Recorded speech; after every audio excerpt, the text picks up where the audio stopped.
Police. He's stealing that Rolls-Royce. That scream.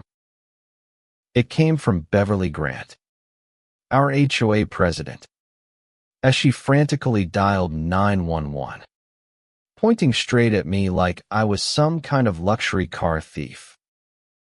Her face was firetruck red, her voice cracking from all that built-up rage. What she didn't know, not only was that my car, but I also owned every single road, park, and mailbox her HOA was built on.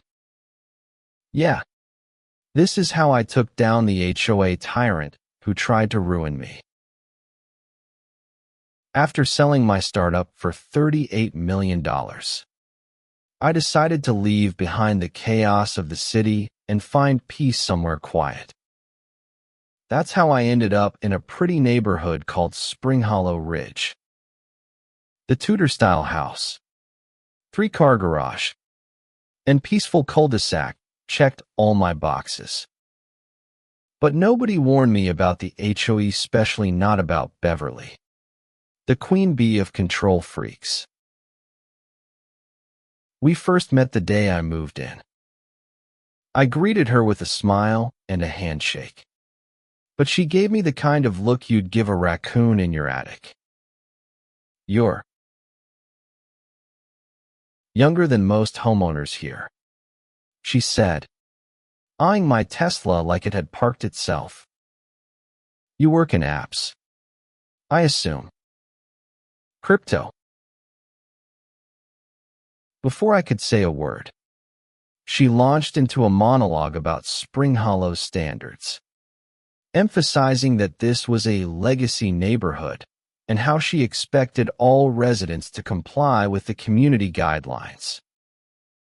That was my first warning. I should have run. But I didn't. I stayed, kept to myself, and barely drove my Rolls-Royce Phantom. That car wasn't for showing off, it symbolized everything I fought for. Years of ramen, coding till dawn, sleeping under desks. It was a reminder of where I came from. I thought if I just stayed low, she'd leave me alone. Wrong. She showed up one night at 9:45 p.m. to lecture me about my garbage cans being 2 inches outside the enclosure zone. Not even kidding, she quoted Section 4.3 of the HOA rulebook. That's when I started checking my security footage and noticed weird gaps times when someone had clearly messed with the cameras. My gate was slightly open too. A neighbor, Linda, warned me, Beverly has her people. She knows everything. She's not just about rules. It's power for her. And she wasn't exaggerating. One day, I found a full printed copy of the HOA bylaws, 180 pages slid under my door. Neon highlights. Margin notes. Stuff like violations must be addressed swiftly. Then came the fines. $600 for improper shade of mulch. $1,000 for leaving a porch light on past 11 p.m. Another $750 for having dusty shutters. I paid it first, thinking it would keep the peace. But it only encouraged her. I knew something bigger was going on when I met one of the board members at the mailbox.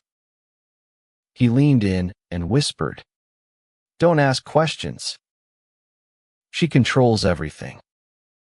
We just try to survive."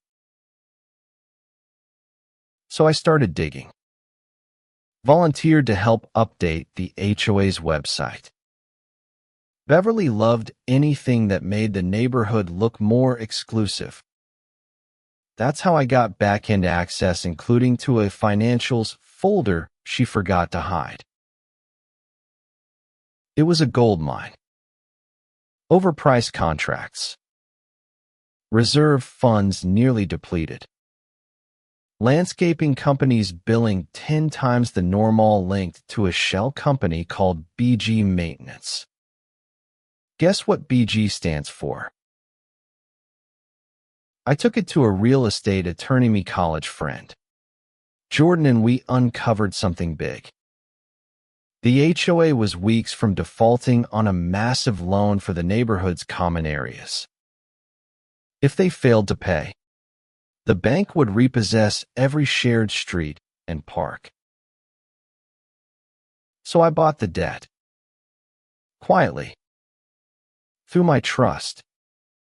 And just like that, I owned Spring Hollow's roads, signs, clubhouse, all of it. The timing was perfect because the next day, Beverly tried pushing new fines against me.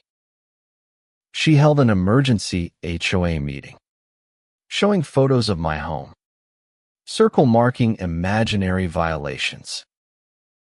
He's a threat to our community standards, she shouted. I let her rant. Then, when it was my turn to speak, I pulled out the deed. You might want to reconsider how you talk to your landlord, I said with a smile. Dead silence. But Beverly wasn't done. She hired some unstable guy to sabotage my Rolls-Royce. Planted a device in the fuel system meant to destroy the engine. On the freeway, the car caught fire. I barely escaped. I was shaken, but alive, and more determined than ever. I filed a police report and handed over surveillance footage and financial records. But I also sent every single neighbor a letter.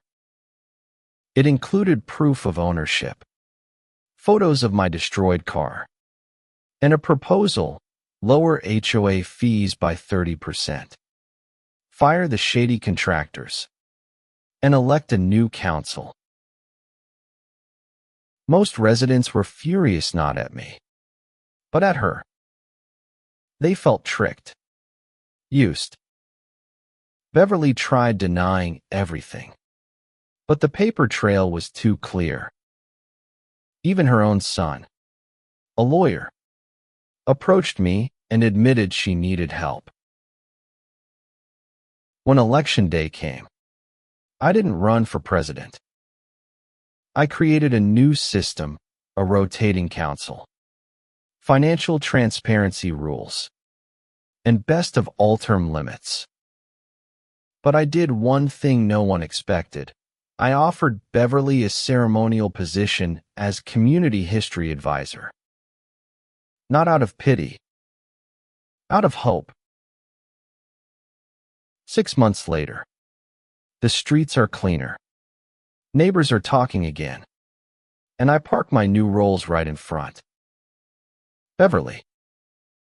She's getting help, attending meetings, and last week she even complimented my car. Funny how things turn out.